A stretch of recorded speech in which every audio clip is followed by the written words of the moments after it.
Hello and welcome to another episode from the Real Talk and Revenue podcast. We have myself, Francesca, the accountant, and we have Jordan, the therapist, and we bring real powerful conversations around building revenue, building confidence, how the mindset works, all different discussions around to help others in business and in their personal life. So listen in, tune in, let us know what you think, ask questions along the way and we'll be sure to answer them. Enjoy. Yeah, so episode 93. We're nearly 100. It's going to be, I know, it's going to be why we struggle to connect with people. Too many do it. Too many struggle. Yeah. Maybe the world of social media is getting worse. But I have wrote some notes on it because I find this really important topic. Do you? Yeah. You must see it loads. Yes. But it's interesting because I'm trying to formulate that in my head, like why we struggle to connect with people, because I don't think I do. No. And I don't think, so you said a lot of people do, and I agree with that. I don't necessarily think it is a problem of connection per se. Like, it might be a problem with opportunity. Again, I think I'm going to go back to, like, is it a problem with vulnerability? Yeah. Because, like, in order to connect on a meaningful level with another person, it demands vulnerability. Like, you need to know a person. I was vulnerable last week. Yeah, but how long has it taken us to get really vulnerable with each other? Probably not that long. We're a bad example, actually. And me and Laura, my other I'm friend, an oversharer as a therapist, and I gravitate towards other people who like deep conversations and like to be vulnerable, like, easily. Do you know what I mean? But equally, like, I'll have a conversation with anybody, and it's funny because I find, like, I'm often, if I'm sat on a train or somewhere really random, people will just share, like, with you. Yeah, really, like, vulnerably and deeply. It's also something about as soon as you tell someone you're a therapist, like, there's a level of safety, and people just pour out all sorts onto you. Like, when you're just in a day-to-day situation. Yeah, you know, if I met someone on a train, for example, they said they're a therapist, business coach, life coach, whatever, I'd be in my frigging element. Dog walks, right? The amount of people on dog walks that, like, you might just see when you walk in and you go in the same direction. Oh yeah, what do you do? You work today? Like, what do you do? I'm a therapist. Oh, are you? Oh, do you know, it's funny you should say that, because, and then that's so countless amounts of conversations. Wow. But it's because of safety. So yeah, I would say, like, why do so many people struggle to connect? It requires vulnerability. If you're going to authentically connect with somebody. People are connecting though, it's superficial. Yeah, so that's not meaningful connection, is it? Like, it's just for show. Sometimes it's a case of, like, might be appropriate for the situation. Like, if you're in a professional meeting or a certain type of space where you're just talking about a project or things like that, then it's just appropriate for the situation you're in. But if we're talking about, like, real connection with humans that many people feel they're lacking now, then yeah, it's because of vulnerability. And obviously, if you're going to be vulnerable, you need to feel a level of safety. Like, maybe not 100%, but you need to feel like, oh, I feel like I can sort of share with this person, or they seem nice, trustworthy, open. You know, but there are lots of people that have the opposite experience, share something vulnerable with a manager, terrible reaction, and you never want to do it again. You know, you don't feel like you can be honest. You're phoning in sick saying you've got a bug or a migraine because you can't be honest with people. Oh, God, I remember the days you'd ring in sick, not because I was sick, the children. Yeah. The panic and fear where I just wanted to force them into school. Yeah. Because it's like, you're all right, because I'm that worried. Yeah, that's so interesting as well. Yeah, honestly. Again, in how you're going to be perceived as a mom. Perceived as a parent, but not only that, it's perceived as an employee trying to navigate as a mom. So not coming, you've got kids now, you're not making your own way. That guy's going to do better. You're going to be a burden. Oh, kids come first. That's my most important problem. Like, obviously navigating the kids try it on. Oh yeah. And I'm not daft because I used to do it myself. Yeah. And my mum was probably a bit more laid back with stuff like that. Yeah. Because one little sniffle, and if a kid says, can I have it off? And you go, yeah, go on then. Then they're going to just keep trying it. We're not daft here. Yeah. But at the same time... Maybe it's circumstance as well. Like, if you've got a mum that's at home anyway, like, maybe it does feel less disruptive. Whereas if you've got a mum that's, you know... Just as an example, like a solicitor, and she's got to be in court that day, it's going to be a bit more like, no, you're not sick today. Yeah, you're definitely not all days. You know, and neither one of those is right or wrong. It's circumstance and context is very important in our response to things. But it is, but the connection with people. Yeah, you were saying, like phoning in, how you were going to be perceived, and would it be safe? Is it safe to be able to say, I'm so sorry, like this has happened? Or, you know, I had recently one of my clients' pets had died, and like me, she's a like real pet person. You obviously won't get it. No, but I still feel sad for people. Not heartless. No, I know, but you don't like animals. I don't like animals the same as I do like, well, I don't know if I like humans at the minute. No, I don't. But you know what I mean. Let me reframe that for all my listeners clocking off now, because you said I'm an animal hater. No, they're clocking off. The cancer. You're not a pet person. Like, you don't have pets. You don't want pets. Can I give them a backstory? Yes, sorry. I'm allergic to most of these animals. But Yeah. no, I don't want pets, but I know that some people, most people, treat them as their own kids. Yeah. And I think it's horrendous if they do go through that, but I don't understand it. Yes. I agree, I don't you understand can't it. relate, but you've got empathy for that. Massive empathy. Yeah. So, jumping the subject, June, one of works at Future Cloud, she's getting a cat. Oh, yeah. And I was like, what? And even though Chris, her partner's, I think she said he's allergic as well, but he's doing that because I think pets are great for like... Pets are amazing for your mental health and well-being.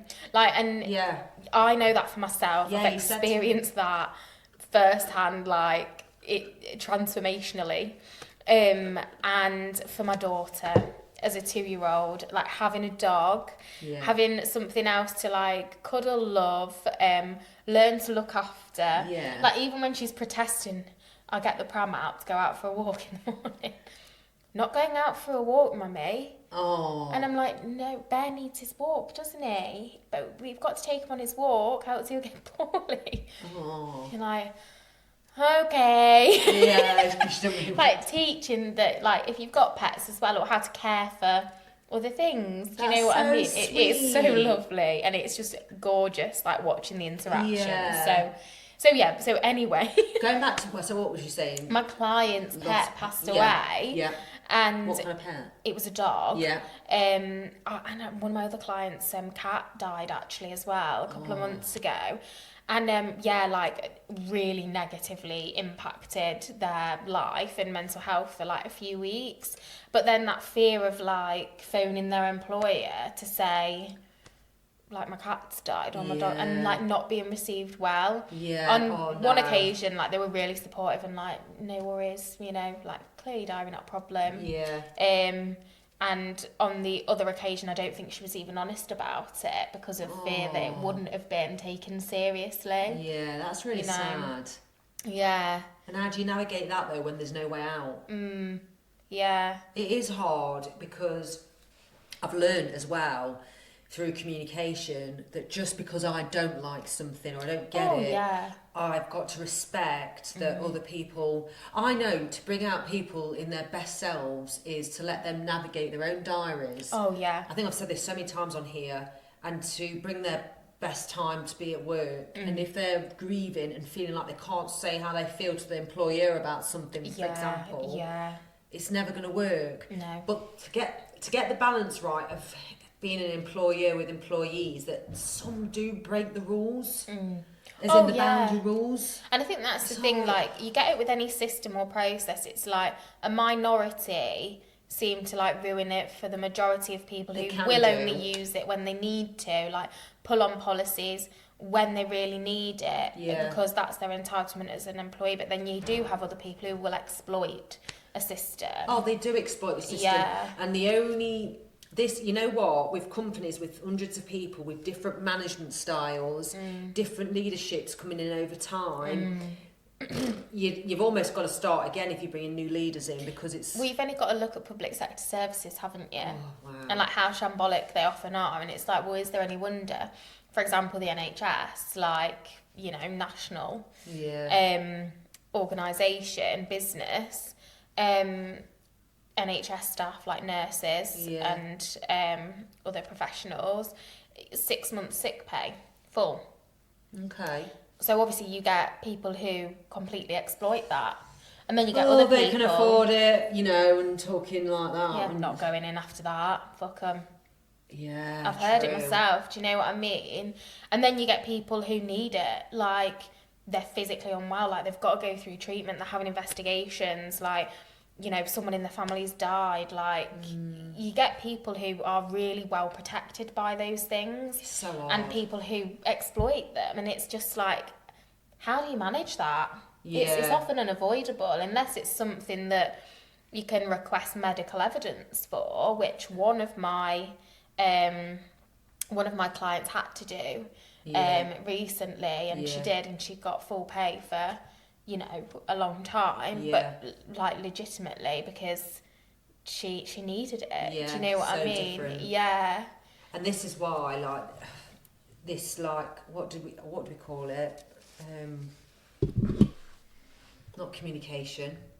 Connection is so important with you in a business, because I feel for anyone starting to employ people. For a good culture it is. For a very good culture, it's got to be, the only way it's going to go well is always from the top. Not someone coming in from the bottom and coming up with like their ideas themselves and going, well, it's this, your management's crap. They're never going to stay. Yeah. They're going to start planning and leave. Oh, 100%. Which is such a shame, but it does happen. So I've been doing a lot of research over the years, and I'd like to think I respond thoughtfully. Yeah.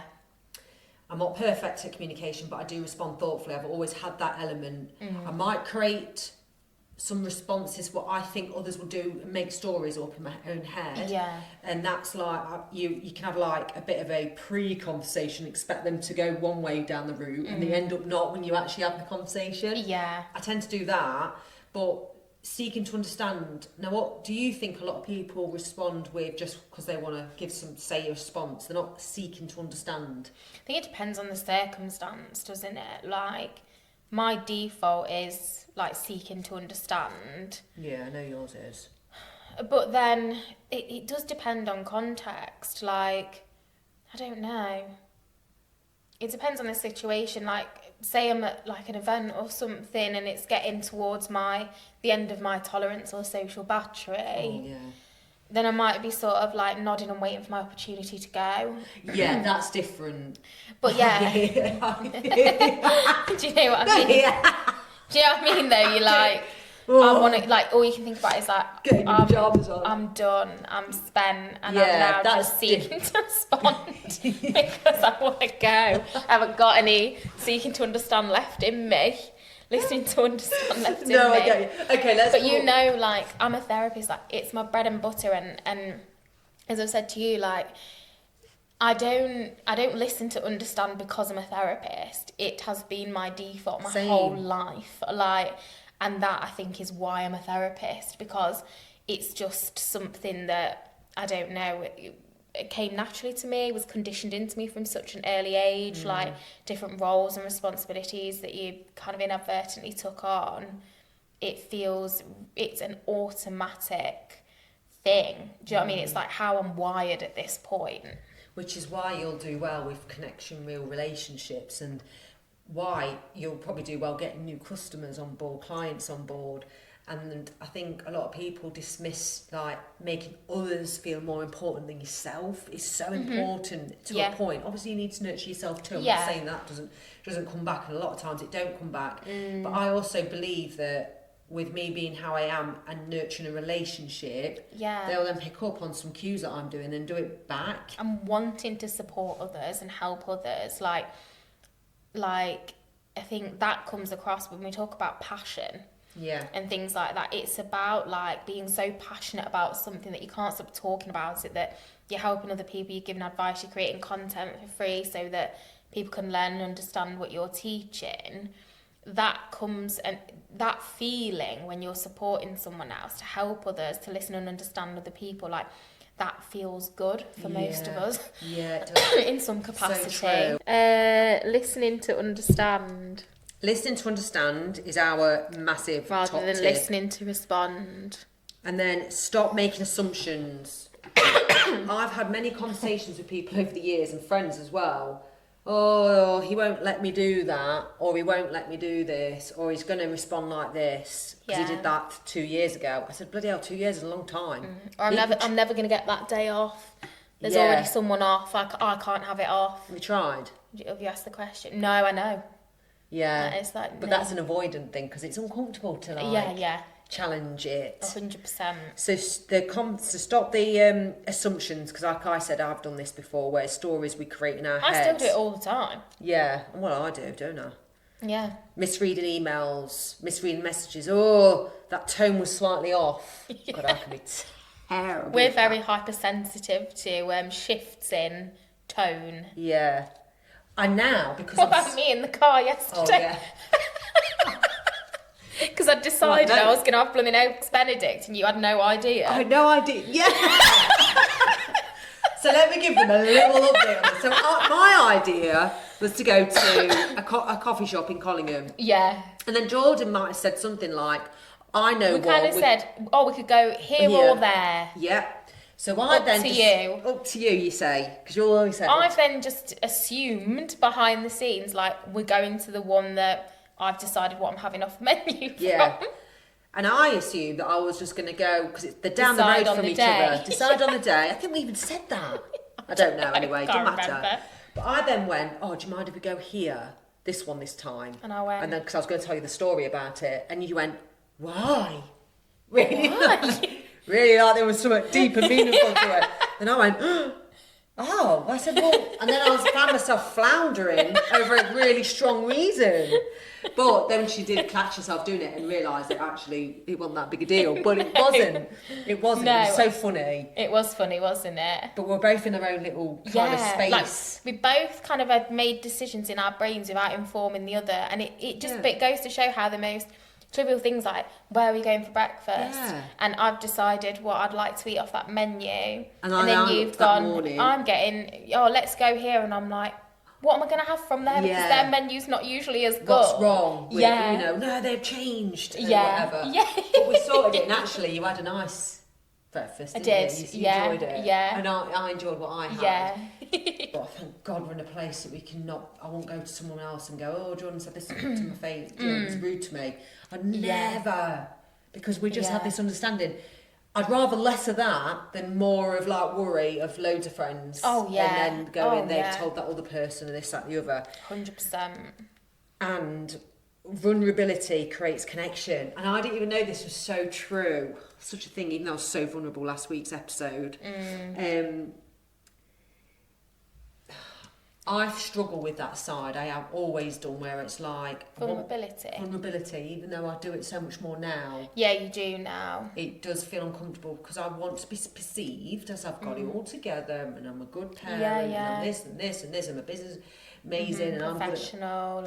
And those all things are still true. Credible, But it's also true, I'm not so great as a parent sometimes or a business owner, and I get things wrong. Yeah, you're human. Yeah, but we make mistakes. But it's awful, isn't it? Being in that moment where you know that you don't feel so strong that day, and you're like, I've got found out, and then it's mixing with imposter syndrome. And boom, that's it. You're hiding. And also, it's the standard you hold yourself to as well, because like for you, it might be like. For me, for example, it might be like, haven't responded to that email a client sent me 2 days ago, like, because it's my days off. Do you know what I mean? That would ruin me. But then, like, you respond and it's fine, or you're in the session, you're like, oh, sorry, I didn't respond, like, I wasn't back in the office until, and people are like, yeah, no worries. Do you know what I mean? Yeah. And if they're not, it's an important like mechanism that I'm learning as well, like to be boundaried with my time too. and my time off. Because the truth is, like, I'm, you know, at the minute parenting a toddler. Yeah. And I don't work 5 days a week. Yeah. Do you know what I mean? So I'm not able to get to my laptop every day. And sometimes I'll get to my laptop and have a check of it at 9 p.m. It's not appropriate for me to be pinging out emails and WhatsApp messages to my clients at 9 o'clock on a Saturday night. Like, that's not appropriate. No, you can schedule though. I don't know on how it WhatsApp? works on WhatsApp. No, I know email I Email can. you can. Yeah, I know it's not appropriate. Yeah. Especially if it's their personal numbers. I'm very mindful of that as well, whereas a lot of people aren't. No, 100%. And also, I'm very mindful as well to not set the expectation that I'm available 24 hours a day. Yeah. Because to me, that isn't what good service is about. Like, good service is about being responsive or transparent. Yeah. So in my auto replies, I'll say, like, I will respond as soon as I can, Monday to Wednesday, because I only work every other Friday. Like, and then it's clear, like, if you're not getting a response from me out of those hours, it's because I'm not at my laptop. Yeah. Like, do you know what I mean? And sometimes people will go elsewhere, and sometimes not, and that's fine, because that's the season I'm in right now. Do you know what I mean? Yeah. Whereas years gone by, I've been accessible. I've done sessions at night, Saturday mornings. Like, I wasn't a parent. Until someone says, look, so for example, in our business, I don't want any of my team to not be able to respond at a reasonable time scale. Oh yeah, but what's a reasonable time scale? Within 24 hours. Okay, fair enough. 48 hours. I think we said 24 hours because there's enough team members to go around to do that. You Yeah. haven't got a backup that someone's looking after your emails while you're off. No. I don't want to lose clients for the lack of responsive service because it's fast paced. Yeah, fair enough. And So if I'm other building people have that. got access to the inboxes, then that is different. Well, I say 24 hours.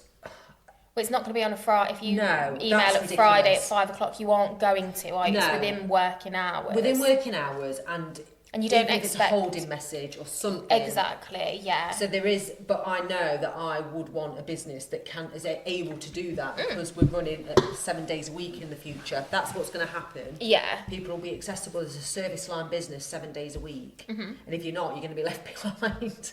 Simple as that. Anyway, we're going to leave it there because I think we've given enough tips, and we'll see you next week. Clicking.